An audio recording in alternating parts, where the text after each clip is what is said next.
Jersey Devil. In southern New Jersey and Philadelphia folklore, the Jersey Devil, also known as the Leeds Devil, is a legendary creature said to inhabit the pine barrens of South Jersey. The creature is often described as a flying biped with hooves, but there are many variations.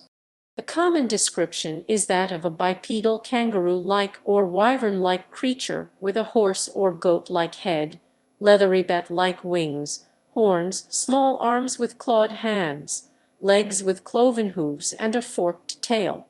It has been reported to move quickly and is often described as emitting a high-pitched blood-curdling scream. Origin of the legend. Mother Leeds' 13th child. According to popular folklore, the Jersey Devil originated with a Pine Barrens resident named Jane Leeds, known as Mother Leeds. The legend states that Mother Leeds had 12 children and, after finding she was pregnant for the 13th time, cursed the child in frustration, crying that the child would be the devil. In 1735, Mother Leeds was in labor on a stormy night while her friends gathered around her. Born as a normal child, the 13th child changed to a creature with hooves, a goat's head, bat wings, and a forked tail. Growling and screaming, it beat everyone with its tail before flying up the chimney and heading into the pines. In some versions of the tale, Mother Leeds was supposedly a witch and the child's father was the devil himself. Some versions of the legend also state that there was subsequently an attempt by local clergymen to exorcise the creature from the Pine Barrens. The Leeds family. Prior to the early 1900s, and before the series of reported sightings of the creature during 1909, the Jersey Devil was referred to as the Leeds Devil or the Devil of Leeds, either in connection with the local Leeds family or the eponymous southern New Jersey town, Leeds Point. Mother Leeds has been identified by some as Deborah Leeds on grounds that Deborah Leeds' husband, Japhet Leeds, named 12 children in the will he wrote during 1736, which is compatible with the legend. Deborah and Japhet Leeds also lived in the Leeds Point section of what is now Atlantic County, New Jersey, which is commonly the location of the Jersey Devil story.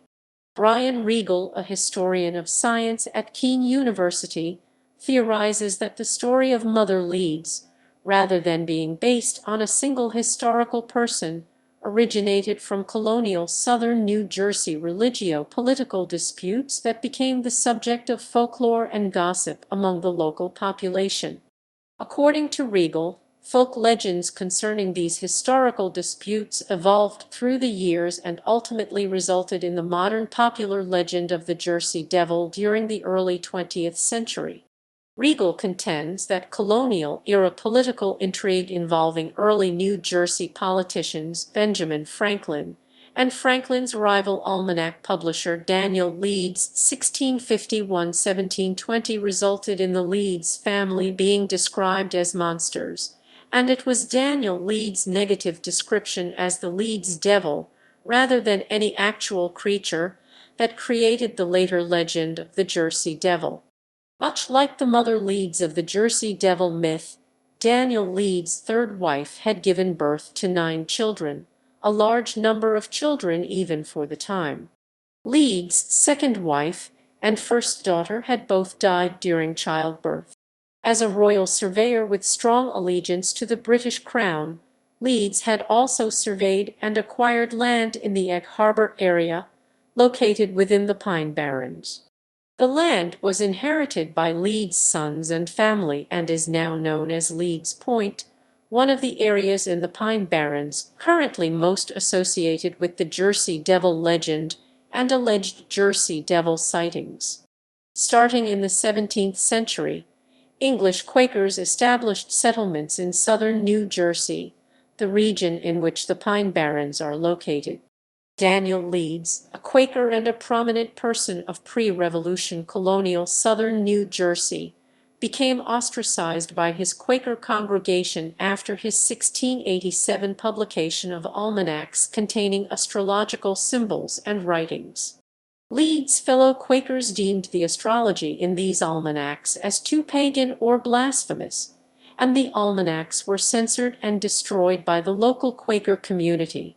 In response to and in spite of this censorship, Leeds continued to publish even more esoteric astrological Christian writings and became increasingly fascinated with Christian occultism, Christian mysticism, cosmology, demonology and angelology, and natural magic.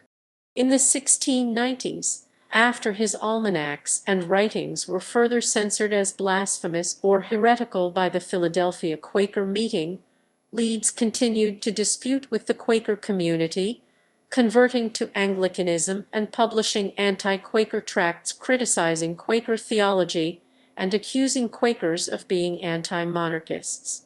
In the ensuing dispute between Leeds and the southern New Jersey Quakers over Leeds' accusations, Leeds was endorsed by the much-maligned British Royal Governor of New Jersey, Lord Cornbury, despised among the Quaker communities. Leeds also worked as a counselor to Lord Cornbury about this time. Considering Leeds as a traitor for aiding the Crown and rejecting Quaker beliefs, the Quaker Burlington meeting of southern New Jersey subsequently dismissed Leeds as evil. During 1716, Daniel Leeds' son, Titan Leeds, inherited his father's almanac business, which continued to use astrological content and eventually competed with Benjamin Franklin's popular Poor Richard's Almanac. The competition between the two men intensified when, during 1733, Franklin satirically used astrology in his almanac to predict Titan Leeds' death on October of that same year.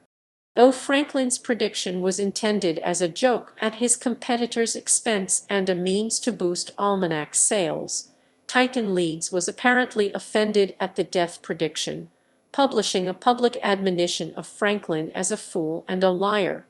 In a published response, Franklin mocked Titan Leeds' outrage and humorously suggested that, in fact, Titan Leeds had died in accordance with the earlier prediction and was thus writing his almanacs as a ghost, resurrected from the grave to haunt and torment Franklin.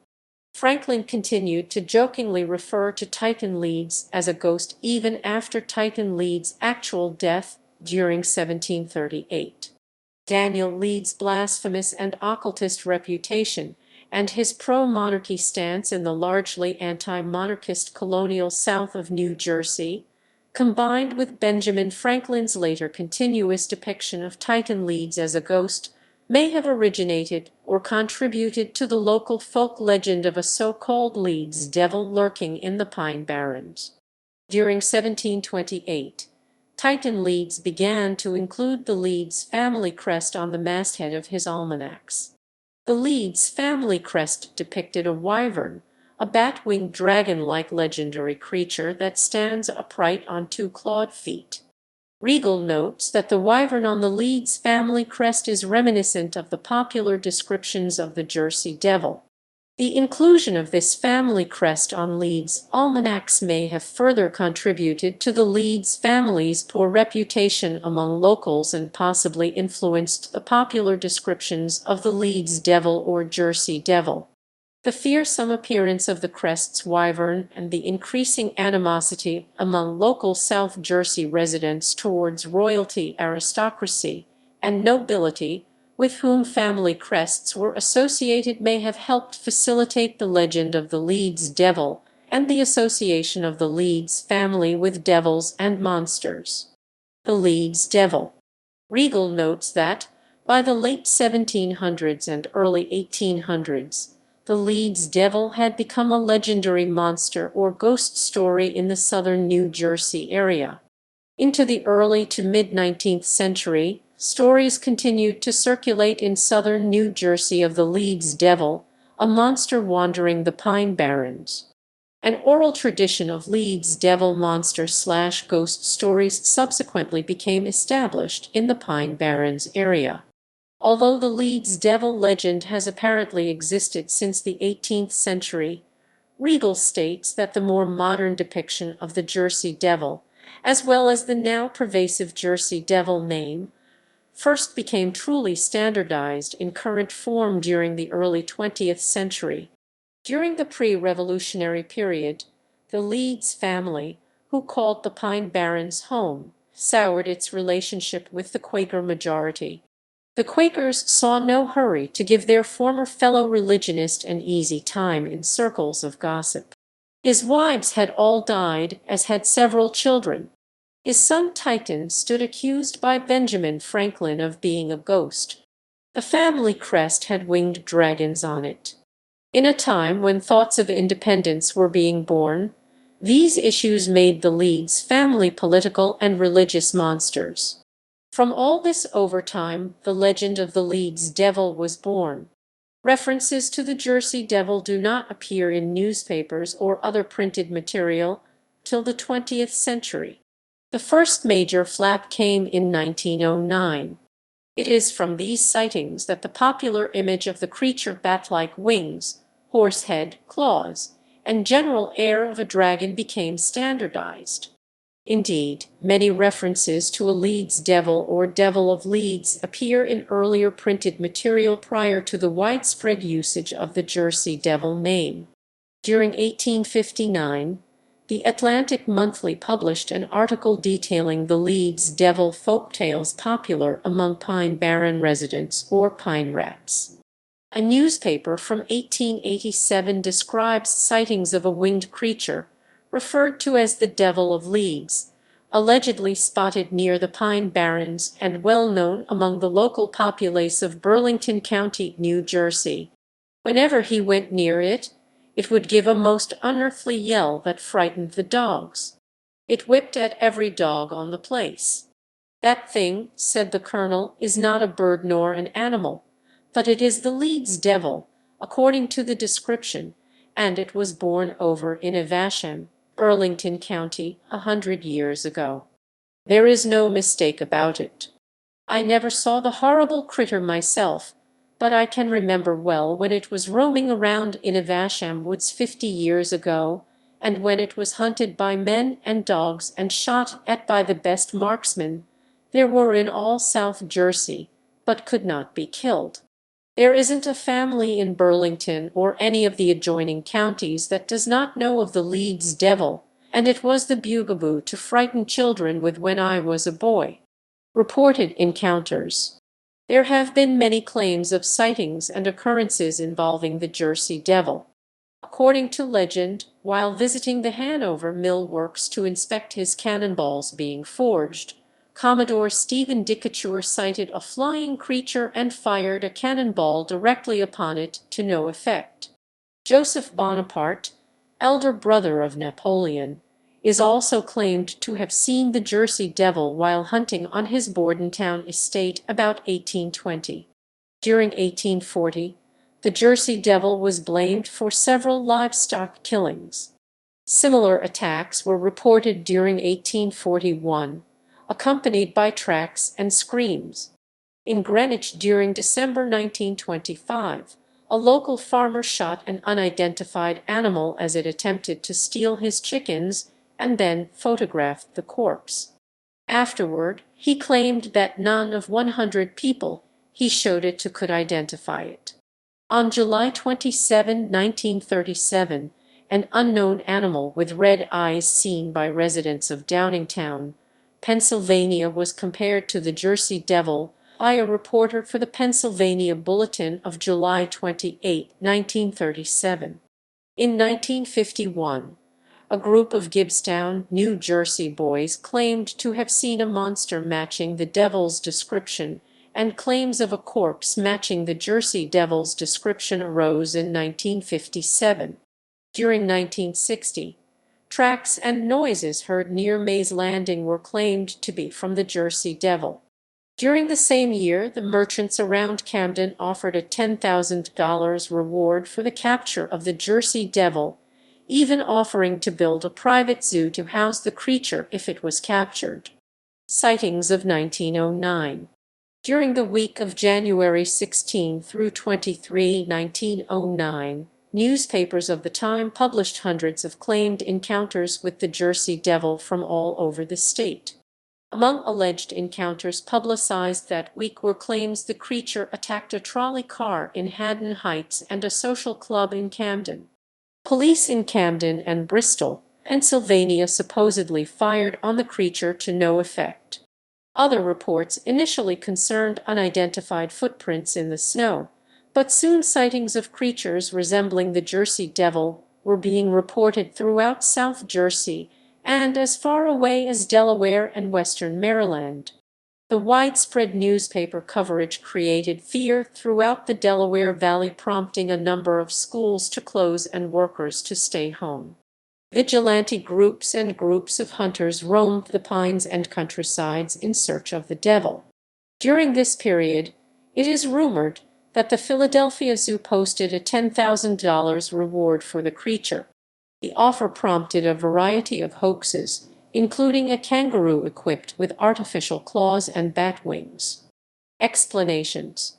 Skeptics believe the Jersey Devil to be nothing more than a creative manifestation of the early English settlers, bogeyman stories created and told by bored Pine Barren residents as a form of children's entertainment, the byproduct of the historical local disdain for the Leeds family, the misidentification of known animals, and rumors based on common negative perceptions of the local rural population of the Pine Barren known as Pineys. The frightening reputation of the Pine Barrens may indeed have contributed to the Jersey Devil legend historically. The Pine Barrens were considered inhospitable land. Gangs of highwaymen, such as the politically disdained Loyalist brigands known as the Pine Robbers, were known to rob and attack travelers passing through the Barrens. During the 1700s and 1800s, residents of the isolated Pine Barrens were deemed the dregs or outcasts of society, poor farmers, fugitives, brigands, Native Americans, poachers, moonshiners, runaway slaves, and deserting soldiers. So-called Pineys have sometimes fostered certain frightening stories about themselves and the Pine Barrens to discourage outsiders or intruders from entering the Barrens. Pineys were further demonized and vilified after two eugenics studies during the early 20th century, which depicted Pineys as congenital idiots and criminals, as seen in the research performed on the Kallikak family by Henry H. Goddard, which is now considered biased or inaccurate, and most likely falsified. Jeff Brunner of the Humane Society of New Jersey thinks the sandhill crane is the basis of the Jersey Devil stories, adding, "There are no photographs, no bones, no hard evidence whatsoever, and worst of all, no explanation of its origins that doesn't require belief in the supernatural." Outdoorsman and author Tom Brown Jr. spent several seasons living in the wilderness of the Pine Barrens. He recounts occasions when terrified hikers mistook him for the Jersey Devil after he covered his whole body with mud to repel mosquitoes. Medical sociologist Robert E. Bartholomew and author Peter Hassall cite the 1909 series of Sightings and the subsequent public panic as a classic example of mass hysteria begun by a regional urban legend. One New Jersey group called the Devil Hunters refer to themselves as official researchers of the Jersey Devil and devote time to collecting reports, visiting historic sites, and going on nocturnal hunts in the Pine Barrens in order to find proof that the Jersey Devil does in fact exist. Due in part to their isolated and undeveloped nature, the Pine Barrens have themselves fostered various folk legends. Apart from the Jersey Devil, many other legends are associated with the Pine Barrens. Supernatural creatures and ghosts said to haunt the pine forests include the ghost of the pirate Captain Kidd, who supposedly buried treasure in the Pine Barrens and is sometimes allegedly seen in the company of the Jersey Devil, the ghost of the Black Doctor, the benevolent spirit of an African-American doctor who, after being forbidden from practicing medicine due to his race, entered the Pine Barrens to practice medicine in the isolated community. There are also folk tales concerning the Blue Hole, an unusually clear blue and rounded body of water located in the Pine Barrens between Monroe Township, Gloucester County, and Winslow Township, Camden County, and often associated with the Jersey Devil. Writing in Jan Harold Brunvan's American Folklore, an encyclopedia, Rutgers Professor Angus Cress Gillespie called the Jersey Devil an obscure regional legend for most of its existence, and said that after more than 250 years in oral circulation, the legend of the Jersey Devil has many variations. Gillespie cites the devil's image used on T-shirts, buttons, and postcards, and cocktails named after the devil as indications that the recent history of the Jersey Devil is more in the realm of popular culture than folklore. Hoaxes. Gordon Stein in Encyclopedia of Hoaxes 1993 noted that the alleged footprints of the Jersey Devil during 1909 resembled a horse's hoof. According to Stein, a man later admitted he had faked some of these footprints. Jeff Tibbles in The World's Greatest Hoaxes 2006 has claimed that Norman Jeffries was involved in hoaxing the Jersey Devil. Norman Jeffries, publicist for Philadelphia's Arch Street Museum and renowned hoaxer, was well aware of the stories about the Jersey Devil.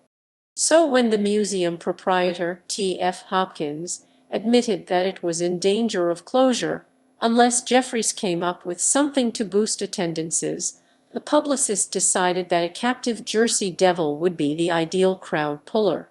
He also planted non-fictional newspaper stories about new sightings of the devil. During 1909, Jeffries, with his friend Jacob Hope, an animal trainer, purchased a kangaroo from a circus and attached artificial claws and bat wings onto it with glue. They declared to the public they had captured the devil, and it was displayed at the museum. 20 years later, Jeffries admitted to the hoax. Cultural relevance. In Man and Beast in American Comic Legend, folklorist Richard Dorson outlines a 6-point criteria for establishing distinction among legendary creatures of American folklore. While the Jersey Devil was not expressly cited by Dorson, it nevertheless qualifies for this same level of relevance.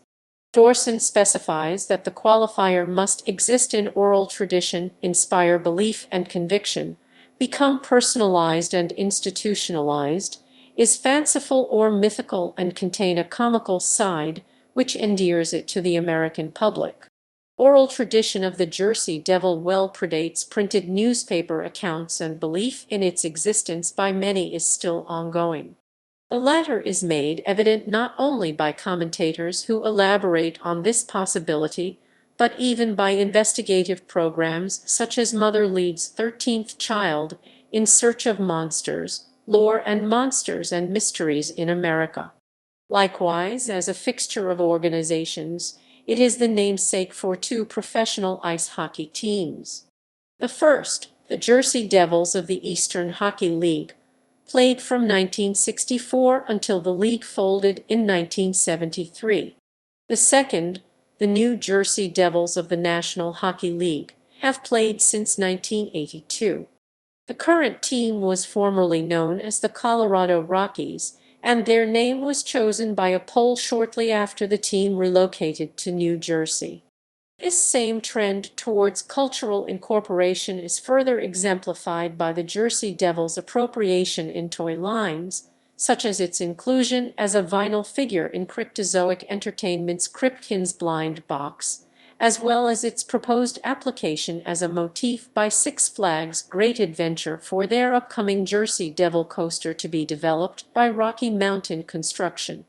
Moreover, the Jersey Devil's fanciful or mythical nature is explored in the numerous works of fantasy it makes an appearance in, to include The X-Files, Jersey Devil video game, The Wolf Among Us, 13th Child, TMNT, The Real Adventures of Johnny Quest, Barrens, Carney, A Night with the Jersey Devil, and Legend Quest, many of which, such as TMNT and Jersey Devil video game, not only reflect the Jersey Devil's mythical character, but exemplify its comical relevant literature. Regal, Brian and Frank J. Esposito, 2018. The Secret History of the Jersey Devil: How Quakers, Hucksters, and Benjamin Franklin Created a Monster. Baltimore, Johns Hopkins University Press.